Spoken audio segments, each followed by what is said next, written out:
Cameron did get in trouble with the law. The police showed up a couple nights ago. Cameron went over there and stomped his flower bed, and the guy came out yelling and cussing, and Cameron reached in his pants like he had a gun. It absolutely could have gotten Cameron killed when he acted like he had a gun. I did record the conversation between the police and Cameron. The police officer said, so you want to act like a grown man? You want to cuss like a grown man? Put your hand in the front of your pants like you have a weapon. I'm not afraid of police.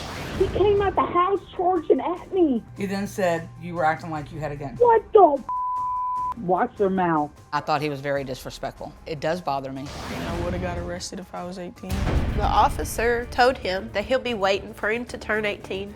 And if he does one thing wrong, that's it. He's just going straight to jail. How were you acting like you had a gun? He was charging at me, trying to fight me. So you were doing what? Like putting your hand like behind you or something? Mm-hmm. Like you had a gun? That is a good way to get shot. I don't care. What do you mean? You don't care if you get shot?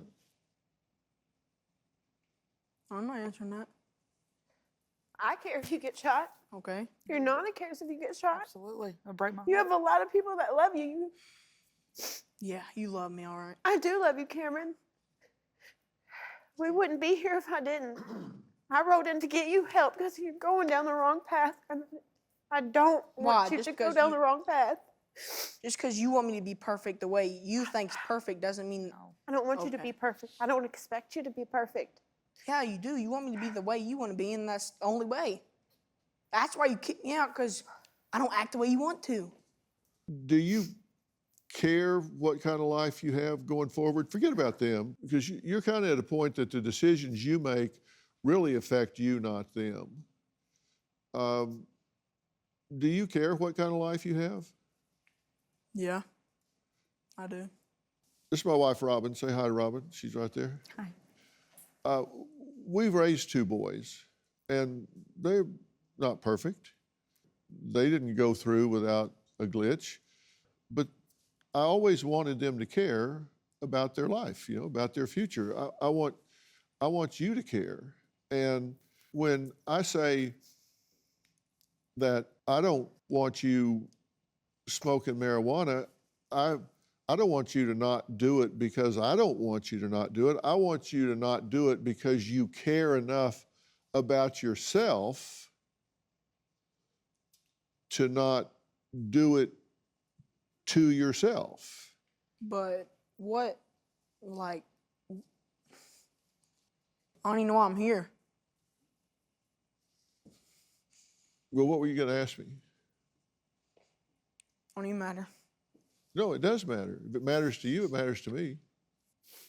Are you saying, what's the problem with smoking a little weed? Yeah. There's nothing wrong with that. Scientifically, that's not true. A colleague of mine, Dr. Hans Breiter, from Harvard University, is probably the leading expert in this, and he's done a ton of research on this.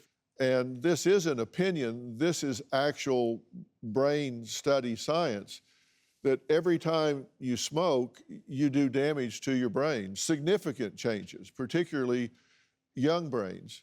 And they found abnormalities in the brain that are responsible for reward and motivation. It has a massive effect on working memory. That's the part of your brain that makes it possible to put 2 or 3 sentences together, listen to other people, solve problems. It affects your cognitive awareness. It alters your judgment, your ability to learn and connect. So it does have an effect. It damages your brain. Do you have a story or a question for me? Click the link in the description and tell me what in the world is going on.